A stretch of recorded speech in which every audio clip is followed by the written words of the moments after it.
Good morning everyone. This is our Hindi class for class 8. So now as we are already started with our Hindi grammar book. ठीक है, जैसे हमने कि हमारी हिंदी व्याकरण की किताब पंखुड़ी का पहले अभी 2 पाठ पढ़े थे जिसमें हमने सर्वनाम और विशेषण पढ़ा था। अब हम हमारे पाठ 15 क्रिया का शुरू करेंगे। ठीक है, क्रिया का क्या मतलब होता है? क्रिया मतलब जो काम हम करते हैं वो क्रिया होती है। वो काम कुछ भी हो सकता है, कोई भी काम हो, सभी क्रिया में आते हैं, चाहे पढ़ना, लिखना, सोना, उठना, बैठना, खाना, पीना। ठीक है, अब हम इसको कुछ किताब से समझेंगे कि हमारी चैप्टर में क्या दिया हुआ है। नीचे लिखे वाक्यों में रंगीन पदबंधों पर ध्यान दीजिए। ठीक है, हमें यहाँ नीचे कुछ एक पैराग्राफ दिया है, इसको पढ़ना है और इसमें नीचे हम शब्दों पे ध्यान देंगे तो देखेंगे कि इनमें कौन कौन से शब्द हैं जो कि क्रिया हैं। मैं 8वीं कक्षा में पढ़ता हूँ, तो पढ़ना क्या है? एक काम है, इसलिए पढ़ना क्रिया है। आज मैं स्कूल से घर आ रहा था, तो घर तो संज्ञा हो गई, कोई जगह है। ठीक है, आ रहा था तो आना एक काम हो गया खुद में, तो ये क्या है? क्रिया है। तभी मैंने एक अंधे व्यक्ति को देखा। अब इसमें क्या है? क्रिया क्या है? देखना। जो सड़क पार नहीं कर पा रहा था, तो रहा था क्या है? क्रिया है। मैंने उस व्यक्ति का हाथ पकड़कर सड़क पार कराई, तो हाथ पकड़ना भी एक क्रिया हो गई अपने आप में, और पार कराई।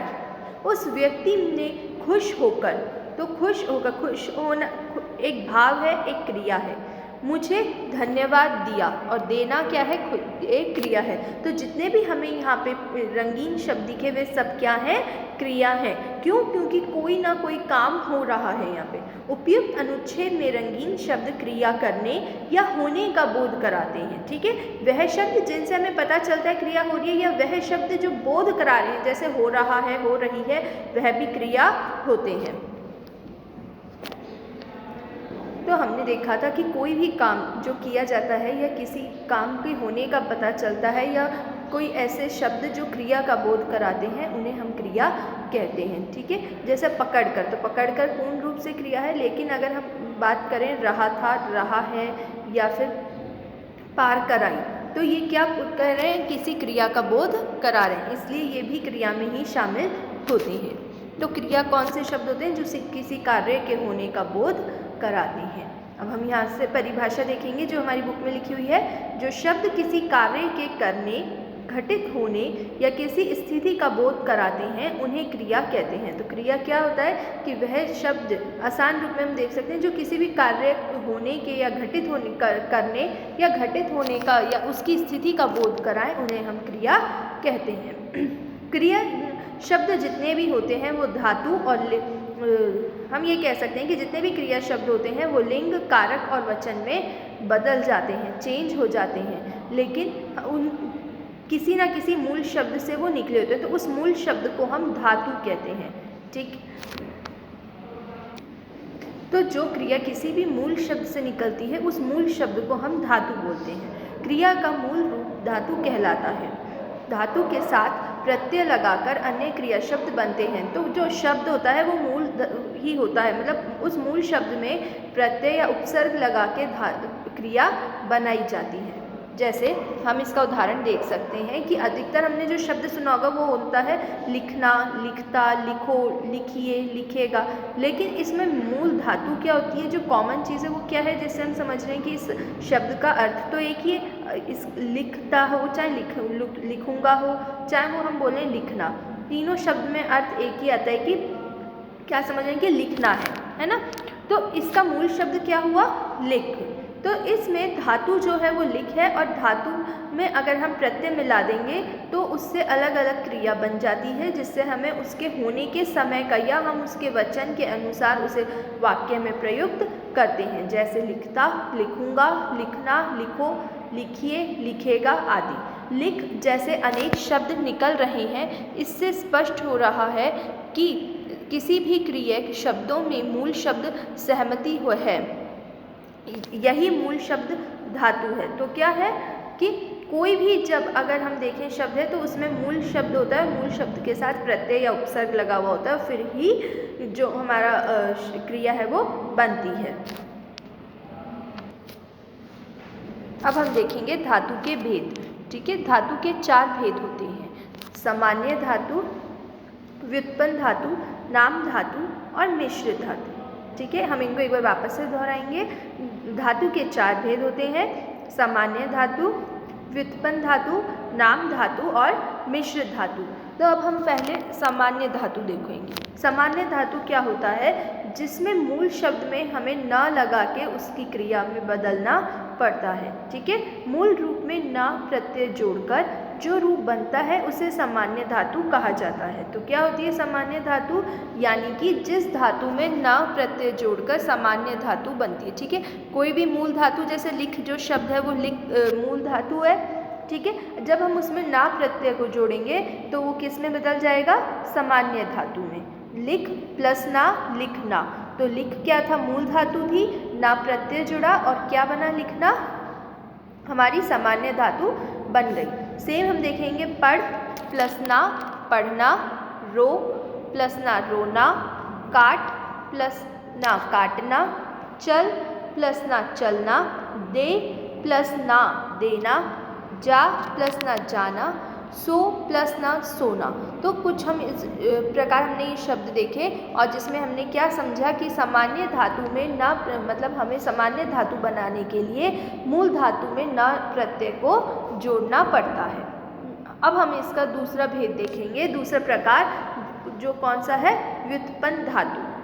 सामान्य धातु में प्रत्यय लगाकर बनाई गई धातु को व्युत्पन्न धातु कहते हैं। मतलब अब हमारी सामान्य धातु बन गई, उस सामान्य धातु में भी अगर हम ना लगा देंगे या फिर और कोई प्रत्यय लगा देंगे, उस वर्ड के अकॉर्डिंग प्रत्यय यूज होता है, तो जब वो प्रत्यय को हम उसमें जोड़ देंगे तो वो हमारी व्युत्पन्न धातु बनती है। मतलब जो व्युत्पन्न धातु है वो डायरेक्ट मूल धातु से नहीं बनती है, वह सामान्य धातु से मिलकर बनती है। जैसे अब देखेंगे हम यहाँ पे हमारा सामान्य धातु है देना। ठीक है, तो देना से व्युत्पन्न धातु किस तरीके से बनाई गई है, दिलाना और दिलवाना। तो ये हमारी व्युत्पन्न धातु है। जबकि अगर हम मूल धातु देखें तो वो इसमें दे है। ठीक है, हमने दे में ना प्लस करा है, जिससे क्या बना है, हमारी सामान्य धातु बनी है देना।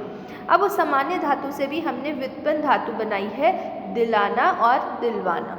इसी तरीके से हम देखेंगे चलना, चलना का व्युत्पन्न धातु बनेगा चलाना या फिर चलवाना।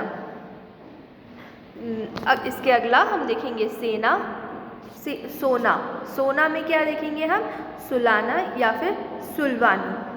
नेक्स्ट हम देखेंगे रोना, रुलवाना या फिर रुलाना।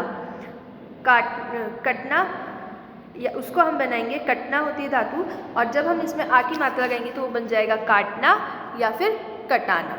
तो इस तरीके से सामान्य धातु को व्युत्पन्न धातु में बदला जाता है।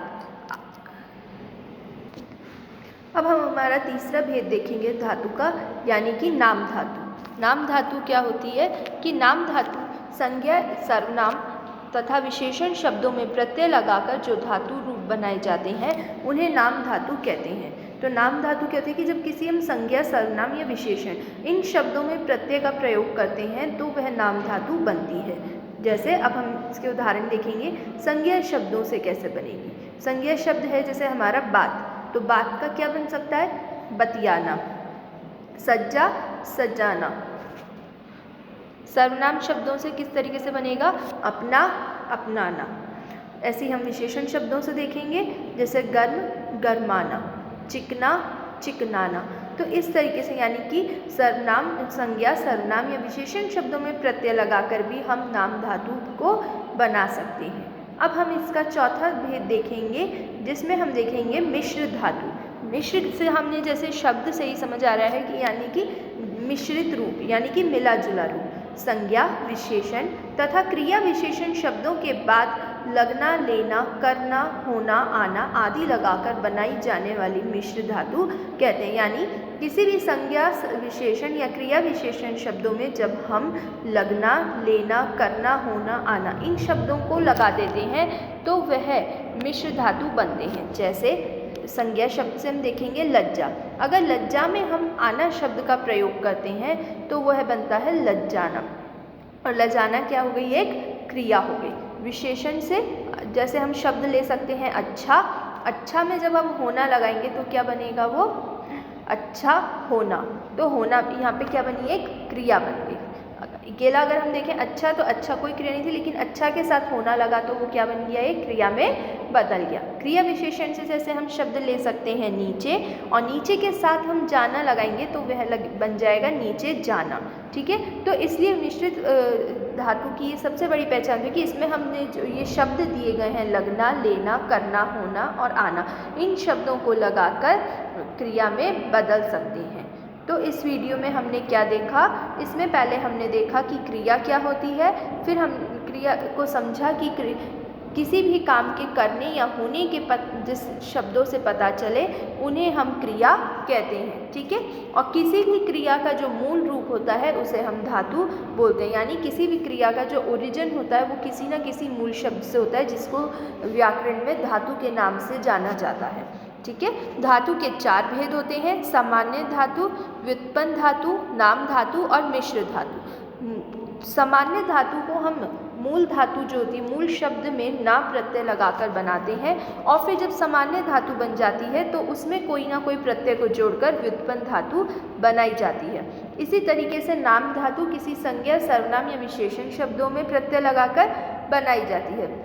और सेम मिश्र धातु में कुछ शब्द हैं जो दिए गए हैं, जैसे कि लगना, लेना, करना, होना और आदि। इन शब्दों को प्रत्यय की तरह लगा के हम संज्ञा विशेषण या क्रिया विशेषण शब्दों को क्रिया में बदल सकते हैं। ठीक है, आगे हम इसके देखेंगे क्रिया के 2 भेद, जिसको हम नेक्स्ट वीडियो में पढ़ेंगे। जब तक आप इसे पढ़िए और समझिए। Thank you.